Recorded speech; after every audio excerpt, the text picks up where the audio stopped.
The meatloaf steamed in the center of the table, untouched, its scent thick in the air like a curtain nobody dared to part.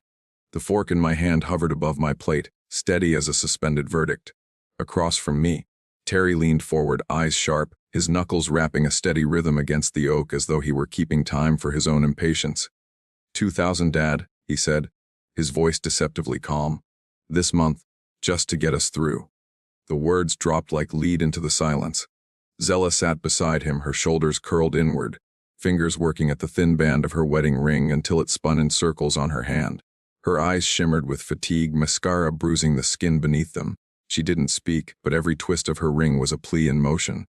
I set my fork down deliberately, the clink against the plate louder than it should have been. The refrigerator hummed in the background, a monotonous witness to our family's unraveling. You're 28, Terry, I said. My voice was low, even, measured. You've got a wife, responsibilities. When are you going to start carrying your own weight?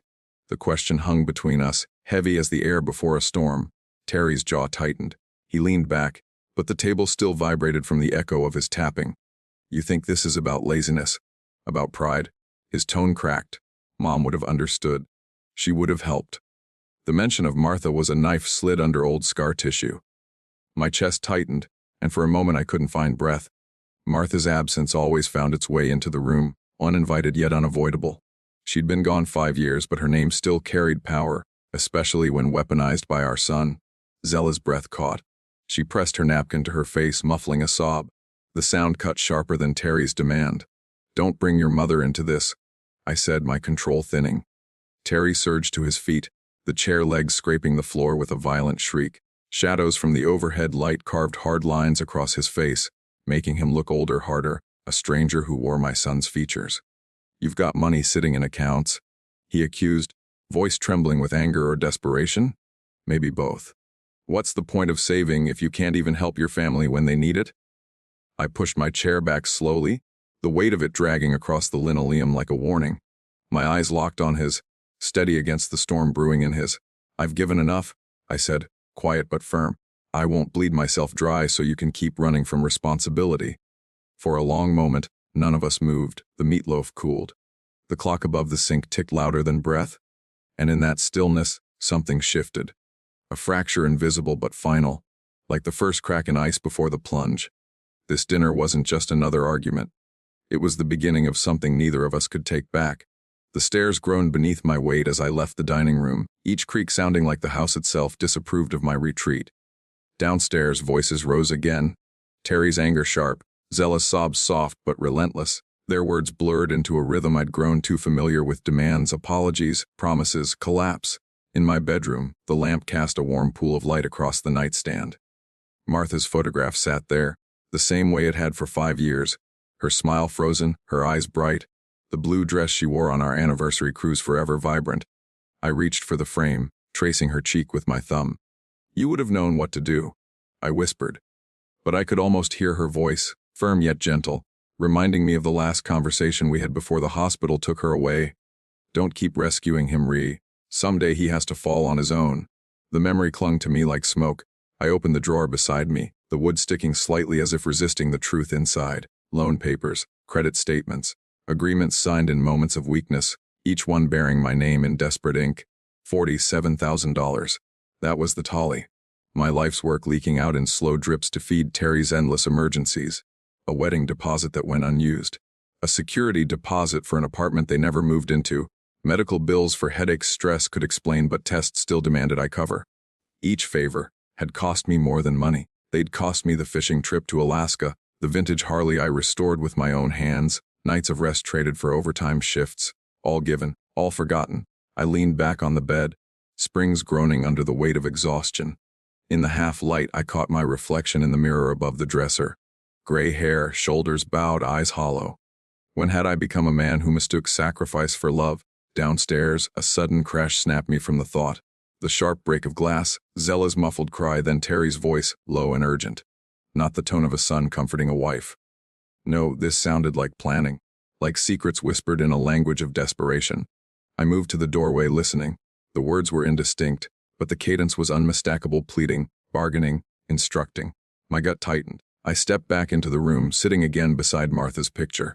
Her presence steadied me even in silence. The truth was clear, though I hated admitting it. Terry wasn't asking anymore. He was calculating, each demand sharper, each excuse thinner. And Zella, she wasn't just collateral. She was part of the equation. I turned off the lamp, letting the room fold into darkness. The house settled around me with soft cracks and sighs, but the unease in my chest only grew. This wasn't just about money anymore. Something deeper was moving beneath the surface, something waiting to surface, sharp enough to cut through what little family we had left. And for the first time, I wondered if I was no longer a father holding the line, but a target marked by the people I loved most. Morning light spilled across the kitchen tiles, harsh in its honesty. I'd been awake since before dawn, sitting at the table with a mug of black coffee, staring at the steam rising as if it might reveal answers. The house was too quiet. The silence pressed against me, heavy with the echoes of last night's fight. At 7 sharp, footsteps thudded down the stairs. Terry appeared in the doorway, hair wild, shirt wrinkled, his eyes rimmed in red. He tried for casual, but I could see the strain in the way he gripped the doorway, as though he needed it to steady himself. "Morning," he said, voice too bright. I didn't sleep much, but I've got good news. Good news. 2 words that never survived long in this house. Before I could answer, Zella drifted in behind him, robe cinched tightly around her thin frame. Her smile looked painted on, brittle as porcelain. She clutched a coffee cup in both hands, like it might keep her from collapsing. Terry cleared his throat, rocking on his heels. "I got a call yesterday, job offer. TechForge Solutions, senior IT consultant. 65 grand to start." He delivered the lines like a salesman who'd memorized the pitch. I studied him, searching for cracks in the performance. The words were right: salary, benefits, immediate start, but his eyes betrayed him. They flicked too often toward Zella as if she held the cue cards. "That's fast," I said, forcing calm into my tone. They were impressed. Terry insisted, a laugh catching awkwardly in his throat, said they want me Monday. Zella clapped lightly, her rings clicking against the mug. "Isn't it wonderful, Dad?" Finally, a break. For a heartbeat, I wanted to believe it. I wanted to let relief flood me, to imagine Martha smiling from that photograph upstairs, proud that her son had finally stepped into responsibility. But something was wrong. The excitement felt staged, a play performed for my benefit. Still, I smiled. "That's good news, son. Real good news." The words tasted strange in my mouth, but I said them anyway. Terry moved closer, arms wide, pulling me into a hug. His grip was too tight, clinging. When he stepped back, his smile lingered, but his fingers twitched, restless, betraying nerves. "Let's celebrate," I offered. "Fire up the grill tonight. Like old times." Zella's relief seemed almost theatrical. "Yes, I'll make the potato salad you love." They played their roles perfectly, but as I set the meat on the counter, I felt the shift. The air in the kitchen was too rehearsed, too polished, and beneath the surface, something sharp pressed against the edges of our fragile performance. That evening, when Terry excused himself upstairs to grab papers from his supposed interview, I watched him go. His steps were light, quick, purposeful. The scent of lighter fluid clung to my hands as I lit the coals outside, but my eyes stayed fixed on the window, waiting. Because in my gut, I knew this wasn't the start of Terry's redemption. It was the opening act of something much darker. The coals hissed and spat, orange sparks leaping into the dusk. I stood over the grill with a spatula in one hand, but my attention wasn't on the fire. Through the kitchen window, the living room framed itself like a stage.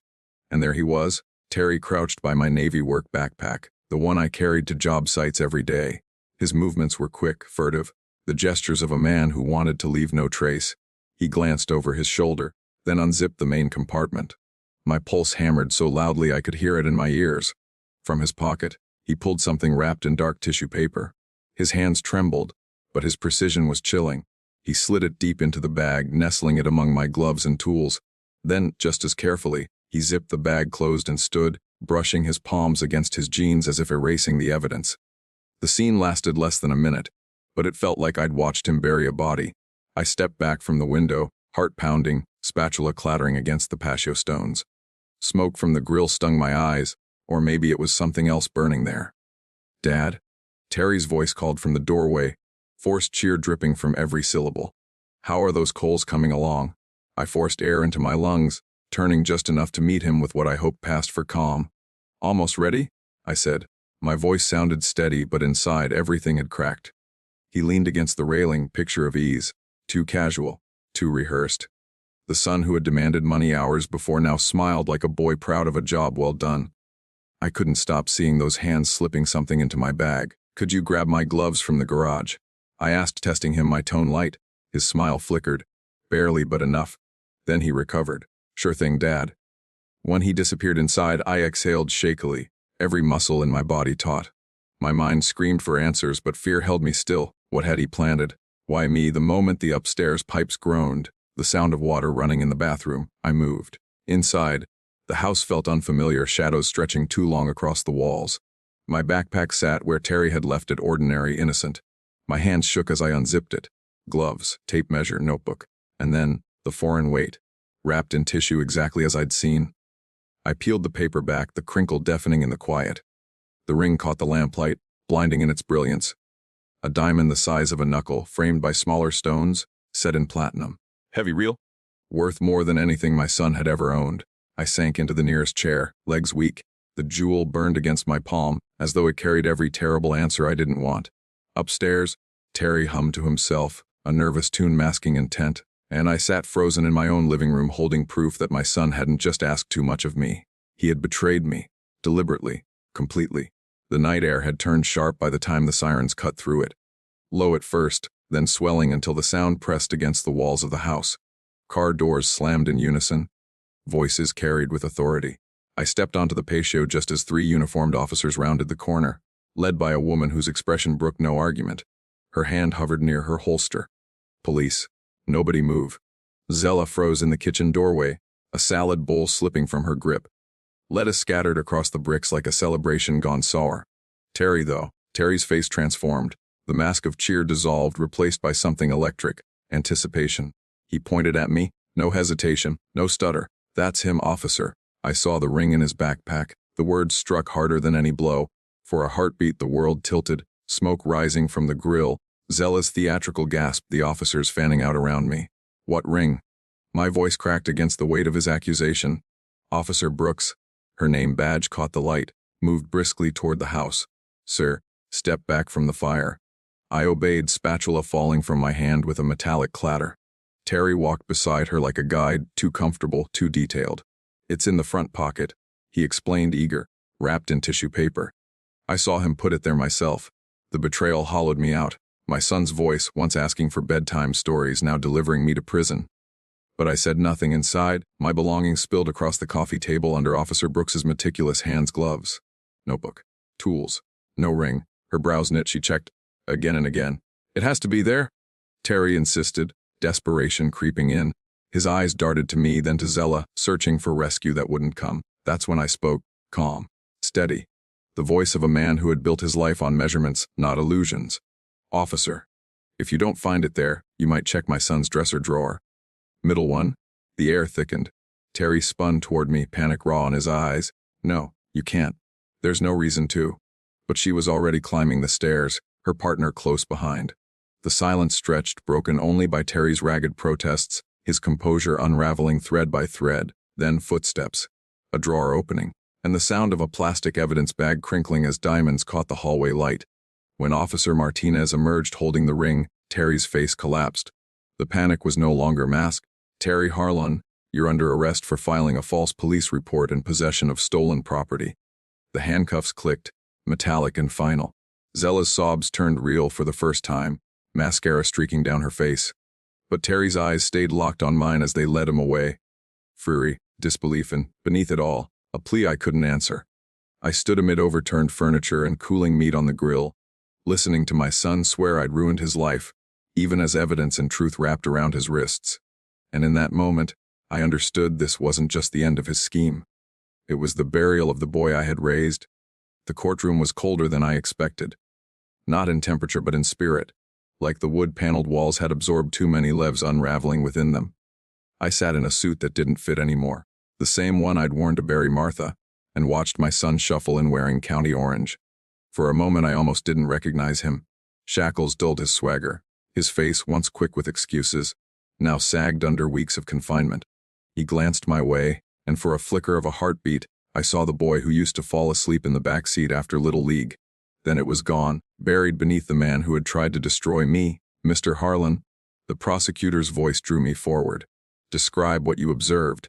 I kept my eyes on the judge, not my son. I saw Terry place a stolen ring in my backpack. He meant for the police to find it there. My words landed heavy in the silence, facts stripped of emotion, an engineer reporting data.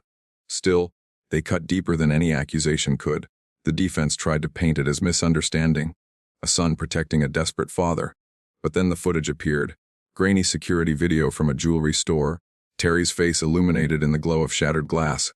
The timestamp matched his so-called interview. The lie dissolved in pixels and timestamps. When the sentence fell, 5 years, Terry erupted, voice cracking with panic. "Date, please!" "You don't understand. I was desperate. I didn't mean." The gavel silenced him, shackles clinked. And just like that, my son was led away by strangers. His final glance a mixture of fury and plea, demanding forgiveness I no longer had to give. Outside, reporters clamored, microphones thrust like weapons. Father betrayed by son. Family torn apart by greed. I pushed through without a word. The headlines already writing themselves behind me. Days bled into weeks. The house emptied, its walls echoing with silence sharper than any argument. Zella left under court order, her suitcase small, her excuses smaller. One by one, I boxed up a lifetime. Photographs, tools, Martha's perfume bottle nearly empty but still potent with memory. The rest I left behind, ghosts disguised as furniture.